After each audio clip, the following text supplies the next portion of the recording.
Jasmine Carter had never felt smaller than she did that night. She stood at the entrance of Linden Grove, one of Atlanta's most talked-about restaurants, dressed in a simple navy blazer and jeans.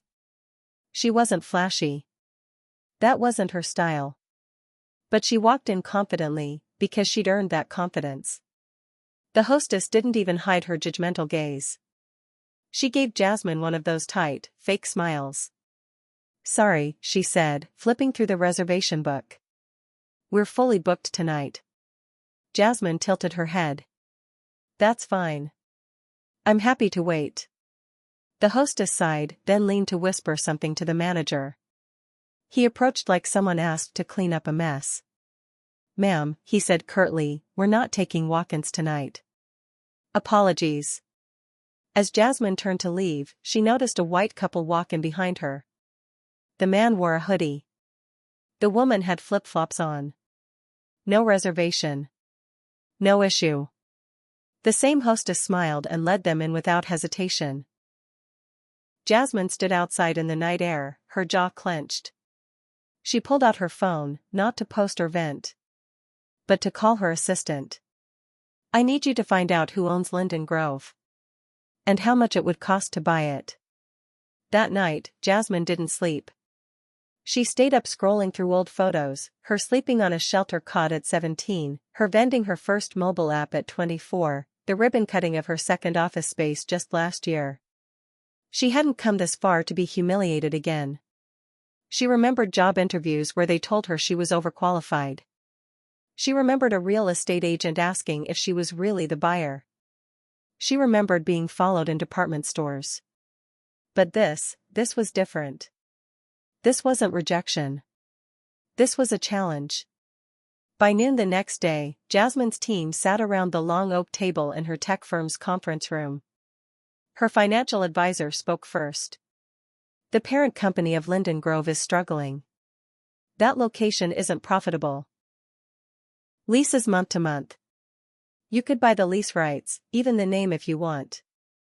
"I don't want the name," Jasmine said. She tapped her fingers slowly on the table. "Set up a meeting with the current owner. I want it by the end of the week." The owner walked in late. Middle-aged. Wrinkled blazer. He didn't shake hands. When Jasmine stood to greet him, he ignored her and turned to her assistant. "So, where's the investor?" "I'm the investor," Jasmine said calmly. He blinked. "Oh." By the time she was done with him, the papers were signed. She didn't raise her voice. She didn't gloat. She simply made it clear. This wasn't revenge. It was redirection. 2 weeks later, the same hostess looked up from the front desk, and almost dropped the iPad in her hand. Jasmine walked in. This time, she wore all black. Sleek heels. Calm smile.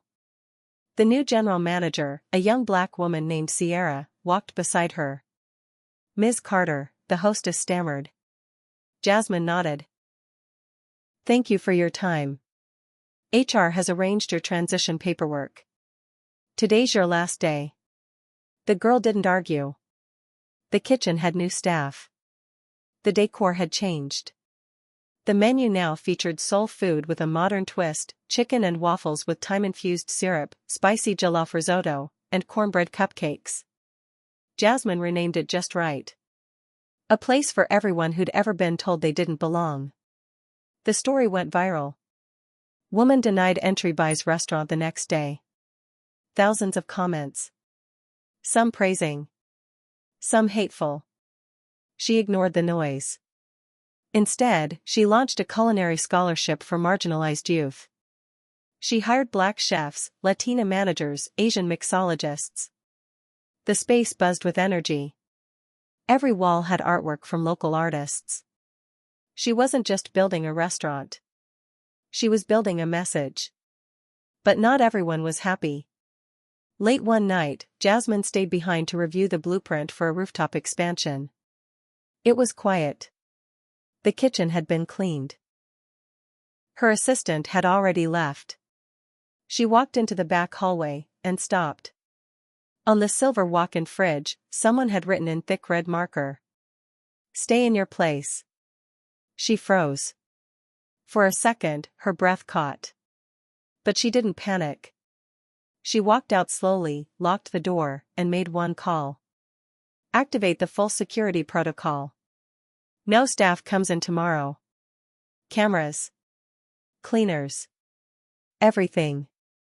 Quietly." "Understood," her head of security said. She stared out the restaurant window into the quiet Atlanta street. Her own reflection stared back, strong, still, unmoved. They could write on her walls, but they wouldn't shake her foundation. The next week, Just Right reopened. Bigger. Louder. Bolder. But Jasmine knew. Someone was watching. Someone didn't like that she didn't stay silent. That she didn't walk away. So she stood taller. Because when you've been locked out long enough, you don't wait for the door to open. You buy the whole damn building. To be continued.